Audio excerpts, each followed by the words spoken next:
WhatsApp guys and welcome back to another vlog. तो title and thumbnail से तो आपने देख लिया होगा कि आज मैं कहाँ जा रहा हूँ। तो फाइनली इस ट्रिप का जो मेन पर्पस था जिसके लिए मैं आया था, अब फाइनली जा रहा हूँ चाइना। यहाँ हांगकॉन्ग से आपके पास 2-3 वे हैं क्योंकि बिल्कुल बॉर्डर पे पड़ता है मेनलैंड चाइना के। या तो आप हांगकॉन्ग से बस ले सकते हो शेंजन तक की, जो सबसे पास सिटी है बॉर्डर की वो शेंजन ही है। उसके अलावा फ़्लाइट ले सकते हो अगर आपको दूर जाना है चाइना में कहीं, जैसे हमें शंघाई जाना था। एंड जो तीसरा वे है चाइना जाने का वो है बुलेट ट्रेन, जिससे मैं जा रहा हूँ क्योंकि आई थिंक सबसे बेस्ट एंड फन वे यहाँ से बुलेट ट्रेन पकड़ना ही है। क्योंकि मुझे याद भी नहीं मैं लास्ट बुलेट ट्रेन में बैठा कब था। तो यहाँ हांगकॉन्ग के वेस्ट कॉलोन स्टेशन से चलती हैं सारी बुलेट ट्रेन चाइना मेनलैंड की, एंड हमें भी अभी वहीं जाना है। तो होटल से अभी ब्रेकफास्ट करके निकले हैं। यहाँ से पहले बस लेनी है ट्रेन स्टेशन तक की, क्योंकि हम हांगकॉन्ग आइलैंड पे रुके हुए हैं एंड जो कॉलोन वाला एरिया है वो यहाँ से 15-20 मिनट दूर है।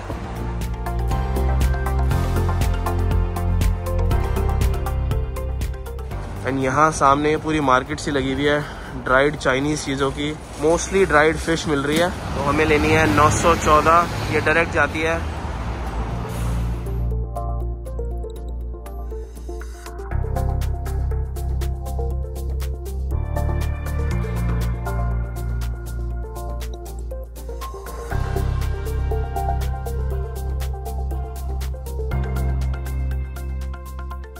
एंड इन्होंने हर जगह बोर्ड भी लगाए हुए हैं हाई स्पीड रेल। तो टिकट लेने के लिए इन्होंने ऐसे काउंटर बनाए हुए हैं। एंड यहाँ हांगकॉन्ग से इन सारी जगहों की ट्रेन चलती है। ये शेंजन है, यहाँ से ग्वांगझो। तो इसकी अगली ट्रेन है 12:21 की, सिर्फ 14 मिनट लेगी। एंड यहाँ से आपको शेंजन पहुँचा देगी चाइना। तो आप बेसिकली 3 टाइप की टिकट ले सकते हो बुलेट ट्रेन की, बिल्कुल फ़्लाइट की तरह, economy, business and first. And क्योंकि मैंने सोचा कि यार एक बार पूरा ही एक्सपीरियंस लेते हैं यहाँ बुलेट ट्रेन का, तो मैंने फ़र्स्ट क्लास की टिकट लिया है। तो आपको फ़र्स्ट क्लास एक्सपीरियंस दिखाता हूँ। एंड चाइना जाने के लिए मैं आपको रिक्वायरमेंट्स बता देता हूँ। अगर बाय चांस आप चाइना की ट्रिप प्लान करो तो इंडिया से एक तो कोई डायरेक्ट फ़्लाइट नहीं है चाइना की इस वक्त। अगर आपको चाइना जाना है तो आपको पहले तो हांगकॉन्ग ही आना पड़ेगा। एंड हांगकॉन्ग से अगर आप चाइना जा रहे हो तो 3 मेन चीज़ें चाहिए आपको। एक तो नेगेटिव कोविड रिपोर्ट, जिसकी वजह से हम शंघाई नहीं जा पाए थे। दूसरा, एक हेल्थ डिक्लेरेशन फॉर्म भरना है आपको, उनका QR कोड इन्होंने हर जगह लगाया हुआ है। एंड तीसरी जो सबसे मेन चीज़ है वो है चाइना का वीज़ा। इस वक्त आप चाइना का टूरिस्ट वीज़ा नहीं अप्लाई कर सकते। तो अगर आपको टूरिज़्म के लिए चाइना जाना है तो वो तो पॉसिबल नहीं है। सिर्फ एक ही वे है चाइना जाने का, वो है उनका business visa. And business visa के लिए आपके चाइना में कनेक्शन होनी चाहिए, क्योंकि इनविटेशन लेटर, उनका बिज़नेस का सर्टिफिकेट, सब कुछ लगता है। मेरी किस्मत अच्छी थी कि पापा के पहले बिज़नेस कनेक्शन काफ़ी थे चाइना में, क्योंकि पहले चाइना से बहुत बिज़नेस करते थे। तो हमें इनविटेशन लेटर वगैरह ईजिली मिल गया था, इसलिए मैंने भी चाइना का बिज़नेस वीज़ा ही लगवाया है। तो यहाँ से सारी नॉर्मल एंट्री है and first premium and business की सामने से है। तो बिल्कुल एयरपोर्ट की तरह यहाँ पर भी इमिग्रेशन क्रॉस करते ही बुलेट ट्रेन स्टेशन पे भी पूरा ड्यूटी फ्री है। तो हांगकॉन्ग एंड चाइना दोनों की इमिग्रेशन यहाँ बुलेट ट्रेन स्टेशन पे ही हो गई। हांगकॉन्ग की तो नॉर्मल सी थी, बट ये चाइना वाले सारी चीज़ें देखते हैं। इन्होंने इन्विटेशन लेटर वगैरह सब कुछ देखा। सामने बोर्डिंग की इतनी लंबी लाइन लगी हुई है। एंड ये चीज़ मुझे बेकार लगी कि फ़र्स्ट क्लास की अलग से बोर्डिंग नहीं है, जबकि पैसे इतने एक्स्ट्रा ले रहे हैं ये। तो ये इनका first class coach and seat है हमारी 5A।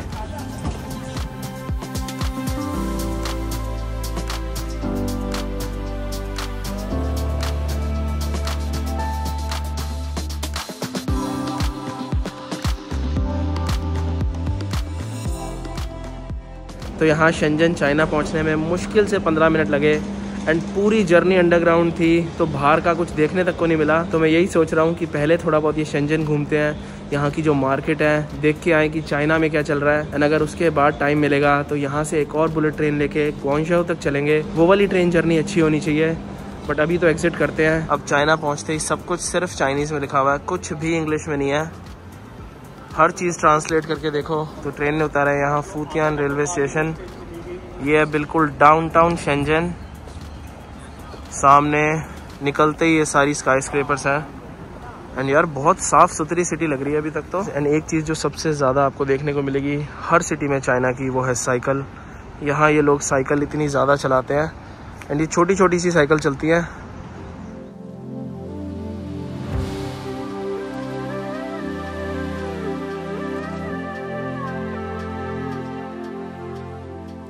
एंड ये जो शेंजन सिटी है, इनका ये इलेक्ट्रॉनिक हब है, सबसे मॉडर्न सिटी आप कह सकते हो, क्योंकि अगर ग्वांगझाओ जाओगे वो थोड़ी लेड बैक सिटी है जहाँ पर आपको रियल चाइनीज़ कल्चर देखने को मिलेगा। ये थोड़ी मॉडर्नाइज हो गई है, बट फर्स्ट इंप्रेशन सही लग रहा है। एंड यार ऐसा नहीं लग रहा कि चाइना में बिल्कुल सब खाली पड़ा है, लोग बाहर निकल नहीं रहे। इतने सारे लोग निकले हुए हैं एंड बहुत सारे लोगों ने तो मास्क भी नहीं पहना हुआ। मैं रिस्क नहीं ले रहा मास्क उतारने का, क्योंकि यहाँ का कुछ नहीं पता इन चाइनीज़ लोगों का। बिल्डिंग्स तो इन्होंने भी एक से एक बनाई हुई है एंड रोड बिल्कुल क्लीन है। एंड अगर टूरिस्ट के पर्सपेक्टिव से देखा जाए तो एज सच कोई टूरिस्ट अट्रैक्शन नहीं है यहाँ शेंजन में या फिर और भी किसी चाइनीज़ सिटी में। मोस्टली लोग बिज़नेस के लिए ही आते हैं, बट यहाँ शेंजन में एक इनका बहुत ही फेमस शॉपिंग सेंटर है, तो सबसे पहले तो हम वहीं जाने का सोच रहे हैं। एक बार पहले सामने करेंसी एक्सचेंज पे जाके थोड़े बहुत डॉलर चेंज करा रहे हैं। एंड चाइना की करेंसी है चाइनीज़ युआन या फिर RMB। अभी $140 के चेंज कराए हैं, 940 RMB मिले हैं। एक RMB इस वक्त 12.5 रुपये चल रहा है। तो इनका ये जो लू हाउस शॉपिंग सेंटर है जहाँ हमें जाना है, वहाँ तक जाने के लिए 2 वे हैं, या तो हम टैक्सी ले सकते हैं या फिर मेट्रो स्टेशन बिल्कुल ये जो हाई स्पीड रेलवे स्टेशन था इसके साथ में ही है। तो एक बार देखते हैं अगर मेट्रो ले पाए तो, क्योंकि सब कुछ चाइनीज़ में लिखा हुआ है एंड गूगल मैप्स यहाँ चाइना में चल नहीं रहा। VPN भी लगा लिया मैंने उसके बाद भी। एंड आई थिंक सिर्फ चाइना ही एक ऐसी कंट्री रह गई है जहाँ पर अभी तक ऑलमोस्ट सारी दुकानें बंद है।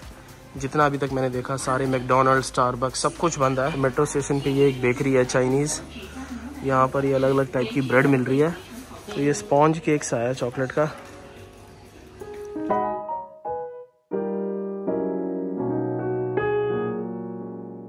तो इनका ये जो शॉपिंग प्लाजा है, ये लो हू जो स्टेशन है जहाँ मैं आया हूँ, इससे बस ऊपर आते ही है एंड स्टेशन से उतरते ही आपको इतने सारे लोग अप्रोच करेंगे, अपने कार्ड देंगे कि भाई उनकी दुकान से जाके ले लो। चाइना में ये चीज़ बहुत ज़्यादा ओवरवेलमिंग होती है कि लोग बिल्कुल पीछे पड़ जाते हैं, आपके आसपास घूमते रहेंगे जब तक आप उनकी दुकान नहीं जाओगे। सेम चीज़ हमारे साथ शंघाई में हुई थी जब हम 2016 में शंघाई गए थे, कि यहाँ पर इनकी बेचने की टेक्निक अलग ही है। तो आप देख सकते हो कि पीछे भी मेरे ये बंदा अभी आ रहा है, बार बार पूछ रहा है मेरे से शॉपिंग के लिए। यहाँ से एंट्री है ये शॉपिंग प्लाजा की। तो ये टोटल 5 फ्लोर का मॉल है एंड इन्होंने तो शोरूम बनाए हुए हैं फेक आइटम के। पता नहीं हर जगह रिकॉर्डिंग करना अलाउड है या नहीं।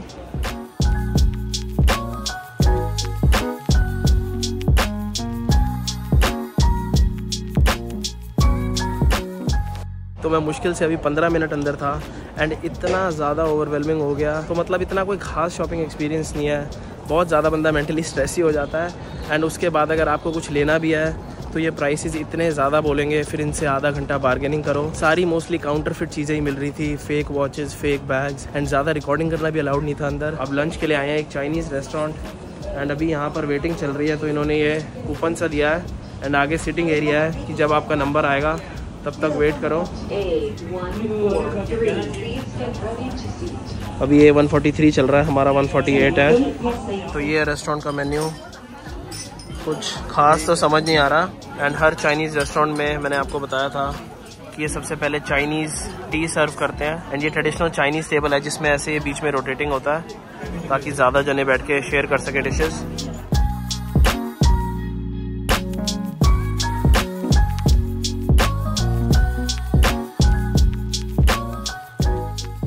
एंड अब मैं आया हूँ यहाँ शेंजन की हुआंगशांगबे स्ट्रीट पे। ये इनकी सबसे फेमस इलेक्ट्रॉनिक स्ट्रीट है, क्योंकि शेंजन जो इनकी सिटी है यहाँ पर सबसे ज़्यादा इलेक्ट्रॉनिक्स बनता है। इवन जो एप्पल का सबसे बड़ा प्लांट है जहाँ पर आईफोन मैन्युफैक्चर होते हैं वो भी यहाँ शेंजन में ही है। एंड यहाँ स्ट्रीट पे ये बंदा गरम गरम शकरकंदी एंड ये चेस्टनट बेच रहा था। ऐसे ये चेस्टनट होते हैं अखरोट की तरह। तो 15 RMB के ये चेस्टनट लिए हैं। एंड इस स्ट्रीट पर आप भीड़ देखो, सारी इलेक्ट्रॉनिक्स की दुकानें हैं। लेफ्ट में होलसेल, यहाँ पर आपको फेक आईफोन, फेक सैमसंग के फ़ोन सब कुछ मिलेगा। तो आपने कवर की दुकानें बहुत देखी होंगी, बट ये तो पूरी ऐसा लग रहा है कवर की फैक्ट्री है। यहीं से बन के आते होंगे सारे कवर और सारे आईफोन के ही कवर है।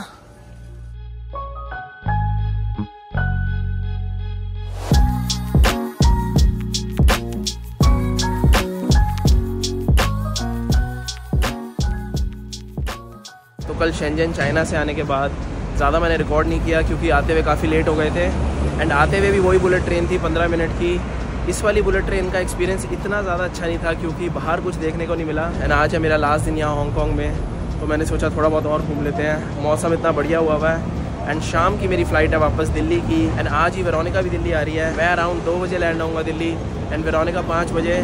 बट अभी मैं जा रहा हूँ हांगकॉन्ग के एवेन्यू ऑफ स्टार्स, जो मैंने आपको शाम को दिखाया था, जहाँ पर लाइट शो होता है। दिन में देखता हूँ कि यहाँ विक्टोरिया हार्बर से कैसा व्यू होता है।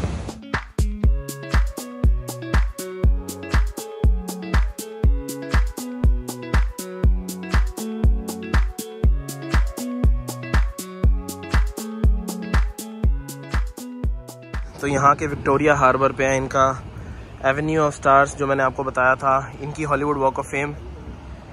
एंड ये है दिन में व्यू, पूरी हांगकांग की स्काईलाइन, वो सामने हांगकांग आइलैंड है। एंड यहीं हांगकांग के विक्टोरिया हार्बर पे ऐसी फेरी भी चलती हैं। ये स्टार फेरी है, जो इनकी आइकॉनिक स्टार फेरीज़ है। ये आपको एक साइड से दूसरी साइड छोड़ती हैं। एंड ये जो सामने नेथन रोड लिखा है, ये रोड पूरे हांगकांग की सबसे मेन रोड है, जो यहाँ विक्टोरिया हार्बर से आगे मॉन्गकॉक तक जाती है। कम से कम भी 5-7 किलोमीटर लंबी रोड होगी, जिसके दोनों साइड शॉपिंग, खाना पीना, आप कह सकते हो हर चीज़ यहीं पर है हांगकांग की। एंड यहाँ पर एक इतनी इंटरेस्टिंग दुकान मिली, दुकान का नाम है मास्क लैब। एंड ये पूरा स्टोर सिर्फ मास्क का है। यहाँ पर आपको हर टाइप के मास्क मिलेंगे। मतलब यार, यहाँ पर आप देखो कि लोग इतना मास्क पहन रहे हैं कि पूरा स्टोर ही खोल दिया मास्क का, हर डिज़ाइन के। एंड एक मास्क 36 हांगकांग डॉलर का है, 400 रुपये के मास्क हैं एक। एंड यहीं इस नेथन रोड पे ये चंगकिंग मैंशंस भी है, जो इंडियन कॉम्प्लेक्स है, मैंने आपको दिखाया था हांगकांग के व्लॉग में। यहाँ पर अगर आपको चीप इंडियन खाना है तो सारा यहीं मिलेगा। एंड यहाँ पर ये सिस्टम होता है कि आप कोई भी करी, राइस, रोटी चूज़ कर सकते हो। थाली बना के देते हैं 40 हांगकांग डॉलर में, 450 रुपये।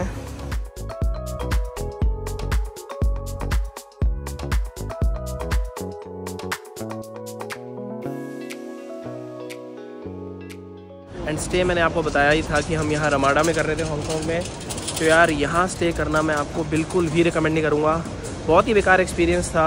एक तो रूम बिल्कुल छोटे छोटे से थे, एंड रूम के अलावा सर्विस भी मुझे बहुत गंदी लगी। हर चीज़ के इन्होंने एक्स्ट्रा पैसे रखे हुए हैं। हमें 2 डॉक्यूमेंट प्रिंट कराने थे, उसके इन्होंने हमसे 10-10 हांगकांग डॉलर लिए, 200 रुपये 2 डॉक्यूमेंट के। उसके अलावा आज हमें लगेज रखना था क्योंकि हमारी फ़्लाइट लेट की थी, उसके लिए भी इन्होंने 10 हांगकांग डॉलर पर बैग लिए। तो यार ये नाम का 4 स्टार होटल है, तो यहाँ पर स्टे करना बिल्कुल रिकमेंड नहीं करूँगा मैं आपको।